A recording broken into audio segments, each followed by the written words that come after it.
நீங்க ஆல் எல்லாரும் எப்படி இருக்கீங்க? ப்ரிப்பரேஷன்லாம் எப்படி போயிட்டுருக்கு? ஷெட்யூல் எல்லாரும் எவ்வளோ ஃபாலோ பண்ணிட்டுருக்கீங்க அப்படிங்கிறத கமெண்ட் செக்ஷனில் போடுங்க. இன்னைக்கு வந்து நான் வந்து என்னுடைய ஈவினிங் ஸ்டடி ரொட்டீன் வந்து எப்படி இருக்குங்கிறத தான் காட்டுறேன்.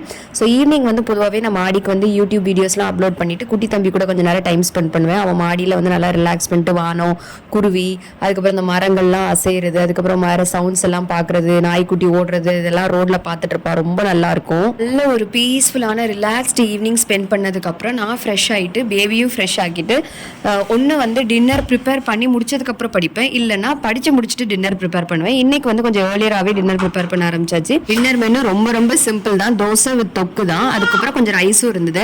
ஸோ இதெல்லாம் நடந்துட்டு இருக்கும்போதே என் பையன் வந்து கீழே விழுந்துட்டு அவன் அழுறதை கேட்கறதுக்கு அவ்வளோ கஷ்டமாக இருந்தது. இதை அம்மா எல்லாருக்குமே வந்து ரிலேட் பண்ண முடியும். நம்ம தான் ஒழுங்காக பார்க்காம கீழே விழுந்துட்டாங்களோ அப்படிங்கிற கில்ட் மோடு வந்து நமக்கு வந்து விடவே செய்யாது. ஆனால் கவலைப்படாதீங்க, நம்ம இல்லை, நீங்கள் இல்லை, நான் இல்லை, எல்லா குழந்தைங்களும் இப்படி தான் கீழே விழுந்து அழுது எல்லாமே வளரதான் செய்யும். இது part and parcel of growing phase தான். ஃபர்ஸ்ட் டைம் மாம்ஸாக இருக்கவங்க நிறைய பேர் இதை ஃபேஸ் பண்ணியிருப்பீங்க. அதனால் தைரியமாக இருங்க, நீங்கள் எல்லாருமே நல்ல அம்மாக்கள். பிகாஸ் நான் வந்து இந்த கில்ட்டில் நிறைய நாள் கஷ்டப்பட்டிருக்கேன். அதனால் நம்ம நல்லா தான் பார்க்குறோம், நம்மளோட முடிஞ்ச அளவுக்கு தான் நம்ம பார்க்குறோம். ஸோ இதெல்லாம் முடிச்சதுக்கப்புறம் 8 மணிக்கு என் ஃபோனில் எப்போவுமே ஜிம்மியை வாக்கிங் கூட்டு போகிறதுக்கு நான் அலாரம் வச்சுருவேன். ஸோ அதுக்கப்புறம் ஒரு நல்ல ஒரு 15 மினிட்ஸ் வாக் வந்து நானும் நல்லா போயிட்டு வருவேன். வெளியே நடந்துட்டு வரது எனக்கு கொஞ்சம் நல்லாயிருக்கும். இது முடிச்சதுக்கப்புறமாட்டு ஹிஸ்ட்ரியில் நான் இன்றைக்கி ஒரு லெசன் ரிவைஸ் பண்ணுறதுக்கும் படிக்கிறதுக்கும் வச்சுருந்தேன் மிச்சம். இது எல்லாத்தையுமே படித்து முடிச்சு ரிவிஷன் பண்ணிகிட்டு இருந்தேன்.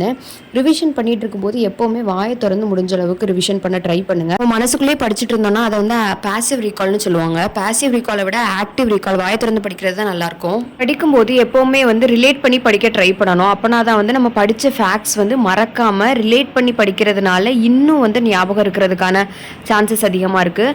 ஸோ இன்றைக்கி வந்து போர்ஷன் படி படித்தது வந்து ஃப்ரம் சீஃப்டம்ஸ் டு எம்பையர். ஸோ இதில் வந்து அசோகாவை பற்றி வந்து ஒரு இது கொடுத்துருக்காங்க, ஒரு பேசேஜ் வந்து கொடுத்துருக்காங்க. அவர் வந்து மௌரியன் டைனாஸ்டியில் வந்து செகண்ட் இம்பார்ட்டன்ட் கிங்காக வருவார். ஸோ இதே அசோகாவை பற்றி நம்ம ஃபஸ்ட் லெசனில் வாட் இஸ் ஹிஸ்ட்ரி அப்படிங்கிறதுல மைட்டி எம்பரர் அசோகான்னு ஒரு பெரிய டாப்பிக்கே வந்திருக்கும்.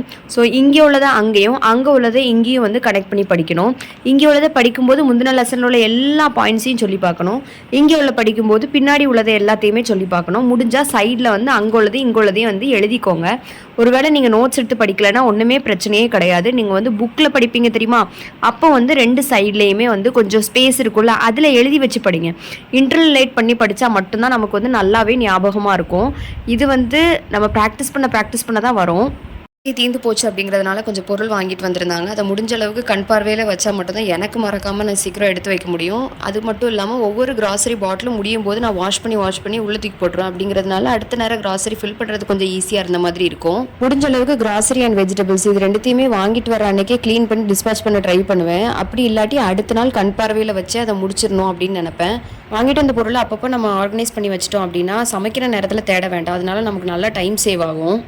எல்லாம் சக்ஸஸ்ஃபுல்லாக கம்ப்ளீட் பண்ணி முடிச்சுட்டு நல்லா அழகாக தூங்கியாச்சு. பேபி எப்போ தூங்குறானோ அதுக்கப்புறம் தான் நமக்கு தூக்கம் வரும். இது வந்து கண்டிப்பாக நியூ மாம்ஸ்க்கு ரிலேட் பண்ண முடியும். நெக்ஸ்ட் மார்னிங் காலையிலே எழுந்திரிச்சாது, அதாவது இன்றைக்கி காலையில் மார்னிங் வந்து எழுந்திரிச்சு காலையிலே பிரேக்ஃபாஸ்ட் எல்லாம் ரெடி பண்ணிவிட்டு கவுண்டர் டாப்லாம் க்ளீன் பண்ணிவிட்டு பேபிக்கு ஃபீட் பண்ணிவிட்டு எல்லா வேலைகளும் பார்த்துட்டு இருந்தேன். ஸோ இதுக்கு கூடையிலே வந்து நிறைய வடுமாங்காய் வாங்கிட்டு வந்திருந்தாங்க. அதில் வந்து எங்கள் அம்மாவுக்கு ஊறுகாய் ரொம்ப பிடிக்கும் அப்படிங்கிறதுனால என்ன செஞ்சுருந்தேன்னா காலையிலே ஊறுகாய் போட்டு ஜாரில் வச்சுட்டோம் அப்படின்னா வெயிலில் கொஞ்சம் நேரம் வச்சோன்னா ஊறுகாய் நல்லா டேஸ்ட்டாக வரும். அப்படிங்கிறதுக்காக காலையிலே இந்த வேலைகள்லாம் பார்த்துட்டே இருந்தேன். பண்ணிட்டு இருக்கும்போதே என் மைண்டுக்குள்ளே தானாக ஒரு கொஸ்டின் வந்தது, குடிமக்கள் காப்பியம் வந்து எது, சிலப்பதிகாரமா, மணிமேகலையா, இரட்டை காப்பியங்கள் என்னெல்லாம் அப்படிங்கிறதெல்லாம் எனக்கு மண்டைக்குள்ளே ஓடிக்கிட்டே இருந்தது. அதுக்கப்புறம் நான் புக்கை எடுத்து ஒரு தடவை செக் பண்ணி பார்த்துட்டு தான் ஓகே நம்ம கரெக்டாக தான் யோசிச்சிருக்கோம் அப்படின்னு சொல்லி இந்த மாதிரி மைண்டு தானாக சில நேரங்களில் அப்பப்போ படிப்பு கூட அசோசியேட் ஆகிட்டே இருக்கும். அப்பப்போ ஓகே நம்ம கரெக்டாக தான் படிச்சுட்ருக்கோம், ஓகே நம்ம டவுட்லாம் யோசிச்சுட்ருக்கோம், பாசிவாக ரீகால் பண்ணிட்டுருக்கோம் அப்படிலாம் எனக்கு தோணும். இதுக்கப்புறம் வந்து 11 o'clock ஆனதுக்கப்புறம் தமிழ் வந்து இன்றைக்குள்ள டைம் டேபிள் படி 7-8 உள்ளது படிச்சுட்டு இருந்தேன்.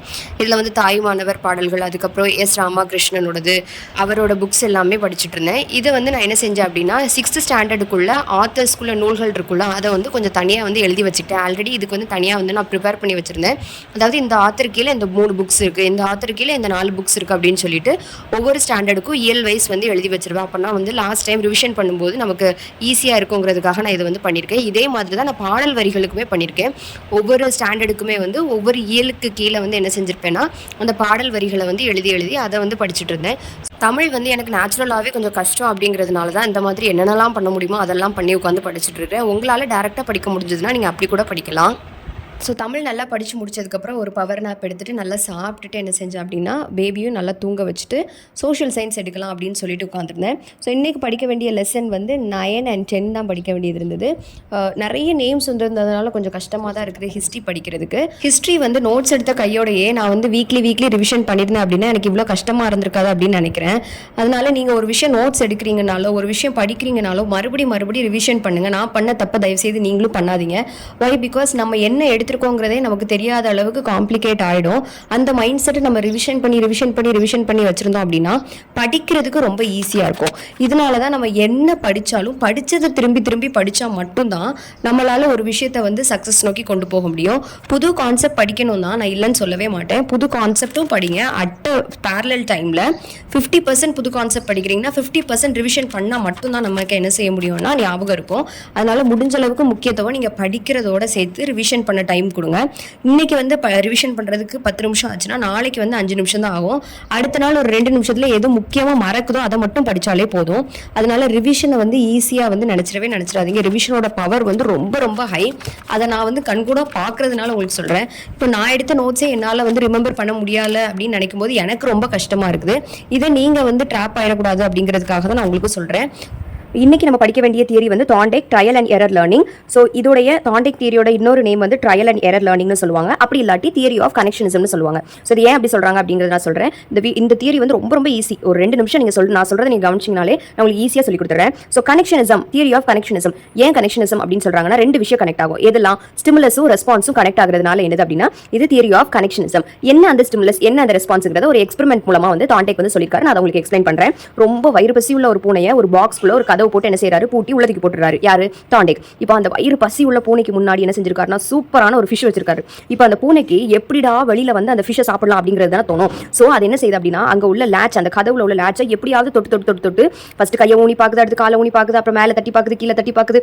அப்படி ஃபர்ஸ்ட் டைம் பண்ணும்போது அது ஒரு 10 நேரம் ட்ரை பண்ணுது. வெளியில வந்து என்ன செய்யுது, ஃபிஷ் சாப்பிடுது. அப்புறம் மறுபடியும் என்ன செய்யுது, தூக்கி போடுறாங்க. அடுத்த நேரம் இதே மாதிரி தான் கையை காலை ஆட்டி பாக்குது. அடுத்து ஒரு 7 நேரத்தில் வெளியில வந்து மீனை சாப்பிடுது. அப்போ அதோடைய ட்ரை பண்ணி ஃபர்ஸ்ட் நேரம் 10 நேரம் பண்ண தப்பு, 9 நேரம் பண்ண தப்பு. அதுக்கப்புறம் தான் என்ன செய்யுது, 10வது நேரம் அது ஓப்பன் ஆகுது. அடுத்து என்ன செய்யுது, உள்ளத்துக்கு போடுறாங்க. மறுபடியும் அது வந்து என்ன செய்யுது, ஓப்பன் பண்ண ட்ரை பண்ணுது. அடுத்து 6 நேரம் தப்பு பண்ணுது, 7வது நேரம் ஓப்பன் பண்ணிடுது. ஸோ ட்ரை பண்ணி தப்பு பண்ணி மறுபடியும் என்ன செய்யுது, அதுக்கு ஒரு ரிவார்டு கிடைச்சிருது. ஸோ இதை தான் என்ன அப்படின்னு சொல்றாரு அப்படின்னா வந்து ட்ரையல் அண்ட் எரர் அப்படின்னு சொல்லிட்டு தாண்டேக் வந்து சொல்றாரு. இப்போ இதுல வந்து எது ஸ்டிமுலஸ், ரொம்ப பசியுள்ள பூனை தான் என்னது ஸ்டிமுலஸ். எப்படினாலும் ஒரு ஸ்டிமுலஸ் இருந்தால் தானே அதுக்கு ஏற்ற ரெஸ்பான்ஸ் நமக்கு கிடைக்கும். இந்த ஸ்டிமுலஸ் இருக்கிறதுனால தான் அது என்ன செய்யுது, அதை ஓப்பன் பண்ணி அங்க உள்ள பூனையை அங்க உள்ள ஃபிஷ்ஷை போய் எடுத்து சாப்பிடுது. ஸோ ஸ்டிமுலஸ் வந்து பசி உள்ள பூனை, அந்த கேட்டோடைய ஃபுட் இருக்குல்ல அந்த மீன் வந்து என்ன அப்படின்னா வந்து ரெஸ்பான்ஸ். அப்போ எந்த ஒரு தியரியில வந்து ஸ்டிமுலஸ் அண்ட் ரெஸ்பான்ஸ் கனெக்ஷனிசம் அதிகமா இருக்கு அப்படின்னா தாண்டேக்கோடைய ட்ரையல் அண்ட் எரர் தியரியில இருக்கு அப்படிங்கறத நல்லா ஞாபகம் வச்சுக்கோங்க. ஸோ இந்த ட்ரையல் அண்ட் எரர்ல வந்து நிறைய விதமான அனிமல்ஸ் யூஸ் பண்ணிருப்பாங்க. பர்டிகுலர்லி இதுல வந்து cat, rat, chicken. Cat, rat, chicken. இப்போ வந்து நம்ம பார்க்கக்கூடிய எக்ஸ்பெரிமெண்ட்ல பார்த்ததுல கேட் மட்டும் சொல்லிருக்கோம். அது போக அவர் ராட் அண்ட் சிக்கன் கூட யூஸ் பண்ணியிருக்காரு. நேத்து நம்ம ஒன்று படிச்சோம் ஞாபகம் இருக்கா, ஸ்கின்னர்ல என்ன அனிமல்ஸ் யூஸ் பண்ணியிருந்தாங்க, அதுல வந்து யூஸ் பண்ணது எலி. என்ன ட்ரிக் சொல்லி கொடுத்தா அப்படின்னா ஸ்கின் வந்து எலும்பும் தோலுமா இருக்கிறது வந்து எலி அப்படின்னு சொல்லி தான் உங்களுக்கு சொல்லி கொடுத்தேன். உங்களுக்கு ஞாபகம் இருக்கும்னு நினைக்கிறேன்.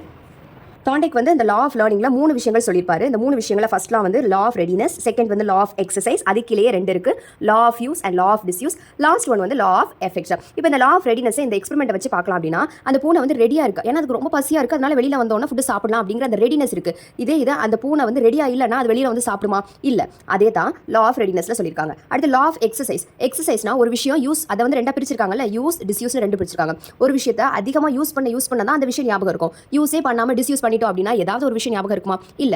அப்போ அந்த பூனைக்கு மறுபடியும் வெளியில வந்து பசியா இருக்கும் போதெல்லாம் வெளியில ஃபுட்டை வச்சு பசியா இருக்கும் போதெல்லாம் அந்த பாக்ஸ்குள்ள தூக்கி போடும்போது அந்த பூனை மறுபடியும் அதை யூஸ் பண்ணிக்கிட்டே இருக்கிறதுனால தான் இந்த தடவை 10 தடவை ட்ரை பண்ணதுனால நம்ம வந்து வெளியில வந்து ஃபுட் எடுக்க முடியும். நெக்ஸ்ட் டைம் நம்ம ஒரு 7 நேரம் ட்ரை பண்ணா வெளியே எடுக்க முடியும் அப்படின்னு அதுக்கு குறிப்பிட்ட கொஞ்ச நாள் கழிச்சு எந்த இதை தொட்டா வந்து கேட் ஓப்பன் ஆகும் அப்படிங்கறத அது தெரிஞ்சிடும். அப்ப அது யூஸ் பண்ணதான் அதுக்கு இந்த பட்டனை தொட்டா நமக்கு லேட்ச் ஓப்பன் ஆயிரும், நம்ம வெளியில போய் ஃபுட் சாப்பிடலாம் அப்படின்னு தோணும். இப்போ ஒருவேளை இதை யூஸே பண்ணல, அந்த பூனையை நம்ம அந்த விஷயத்துக்கு யூஸே பண்ணலன்னு வைங்க, அந்த பூனைக்கு அது தெரியுமா, தெரியாது. அப்போ யூஸ் பண்ணலன்னா அது மறந்து போயிடும். இதே தான் வந்து எஜுகேஷன்லேயே ஒரு ஃபார்முலா நம்ம யூஸ் பண்ணிக்கிட்டே இருந்தால் மட்டும்தான் என்ன செய்யும் அப்படின்னா நமக்கு ஞாபகம் இருக்கும். அதே இது யூஸ் பண்ணலைன்னா நமக்கு ஞாபகம் இருக்குமா, இருக்காது. ஸோ இதை தான் வந்து அவர் தாண்டேக் வந்து ப்ரூவ் பண்ணணும்னு நினைக்கிறாரு. லாஸ்ட் வந்து லா ஆஃப் எஃபெக்ட். இவ்வளோ விஷயத்தையும் தாண்டி கஷ்டப்பட்டு அதோட பசியில கை காலெல்லாம் ஆட்டி எல்லாம் வெளியே எடுத்து லேச்செல்லாம் ஓப்பன் பண்ணி வெளியே வந்த உடனே அழகான ஒரு மீன் இருக்குது. அது சாப்பிட்ட உடனே அதுக்கு மோட்டிவேட் ஆயிடுது. நம்ம எவ்வளோ கஷ்டப்பட்டா நமக்கு மீன் கிடைக்கும், நம்ம சாப்பிடலாம் அப்படின்னு ஒரு எஃபெக்ட் அதுக்கு தெரியுது. இது பண்ணனா நமக்கு வந்து இது கிடைக்கும் அப்படிங்கிற எஃபெக்ட் தெரியறதுனால அது மோட்டிவேட் ஆகி மறுபடியும் என்ன செய்யும், திரும்பி செய்யும். ஸோ இது வந்து இந்த எக்ஸ்பெரிமெண்ட்டுக்கு ரிலேட் பண்ணுற மாதிரி நான் இப்போ கிளாஸ் ரூம்க்கு ரிலேட் பண்ணுறேன்னா, லா ஆஃப் ரெடினஸ் ஒரு டாபிக் நடத்த போறீங்க அப்படின்னா, ரிவர்னு ஒரு டாபிக் நடத்த போறீங்கன்னா, ரிவர் பற்றின உள்ள பேசிக் விஷயங்கள்லாம் அந்த குழந்தைங்களுக்கு தெரிஞ்சிருக்கா அப்படின்னு சொல்லிட்டு நம்ம ப்ரீவியஸ் நாலேஜ் கலெக்ட் பண்ணிட்டு அந்த பிள்ளைங்களுக்கு கொடுக்கணும். ஒன்றுமே தெரியாமல் பிளாங்காக போய் நான் இன்னைக்கு ரிவரை பற்றி எடுக்க போகிறேன் அப்படின்னு சொன்னால் அந்த பிள்ளைங்களுக்கு தெரியுமா? தெரியாது. ஸோ அந்த பிள்ளைங்க ரெடியாக இருக்காங்களா ரிவரை பற்றி படிக்கிறதுக்கு, அந்த பிள்ளைங்களுக்கு ப்ரீவியஸ் நாலேஜ் இருக்குதா ஸ்டூடெண்ட்ஸ்க்கு அப்படிங்கிறதெல்லாம் தெரிஞ்சுட்டு தான் நம்ம என்ன செய்யணும் அப்படின்னா இது பண்ணணும். அதே மாதிரி லா ஆஃப் எக்ஸசைஸில் யூஸ் அண்ட் டிஸ்யூஸ் ஒரு விஷயம், ஒரு ஃபார்முலாவாக இருக்கட்டும், ஒரு போயமாக இருக்கட்டும், எதையுமே அடிக்கடி சொல்ல மட்டும்தான் என்ன செய்யும் அப்படின்னா நமக்கு ஞாபகம் இருக்கும். சொல்லலைன்னா ஞாபகம் இருக்குமா? ஞாபகம் இருக்காது. நான் 10th ஸ்டாண்டர்டில் house vice president of India is elected, house president of India is எலெக்டட்னு சொல்லி ஒரு 2 டெஃபினிஷன் உண்டு. இந்த 2 டெஃபினிஷனுமே எங்கள் ஹிஸ்ட்ரி சார் என்ன செய்வார்னா, கிளாஸுக்குள்ள உள்ள வரும்போது குட் மார்னிங் சொல்லக்கூடாது, அந்த டெஃபினிஷன் தான் சொல்லணும். ஏன்னா இது கண்டிப்பாக பப்ளிக்ல வரும் அப்படின்னு சொல்லுவார். சொல்லிட்டு அதை சொல்லி இப்போ வரைக்கும் எனக்கு அந்த டெஃபினிஷன் மறக்கவே இல்லை. ஸோ அதை யூஸ் பண்ண நமக்கு மறக்காது. டிஸ்யூஸ் பண்ணிட்டோம்னா மறந்துடும். ஸோ அன்னைக்கு மட்டும் படிச்சு நம்ம விட்டுட்டோம் அப்படின்னா அது மறந்துடும். அந்த பூனையுமே அதே மாதிரி ஒரே ஒரு நாள் மட்டும் அந்த எக்ஸ்பெரிமெண்ட் சொல்லி கொடுத்துட்டு அடுத்து விட்டுட்டோம் அப்படின்னா அந்த பூனை மறந்துடும். ஸோ இதுதான் வந்து law of use and disuse. Last வந்து லா ஆஃப் எஃபெக்ட். இந்த எஃபெக்ட் தான் இருக்குன்னு வச்சுக்கோங்களேன்.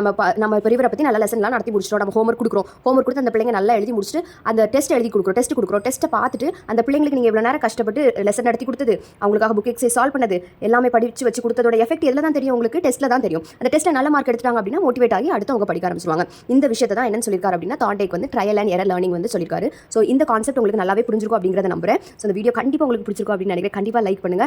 என்னுடைய சைக்காலஜி வீடியோஸ் உங்களுக்கு யூஸ்ஃபுல்லாக இருந்துச்சுன்னா கண்டிப்பாக அதையும் கமெண்ட்ல பண்ணுங்க. எனக்கு ரொம்ப மோட்டிவேட்டிங்காக இருக்கும். Thank you. Have a good day.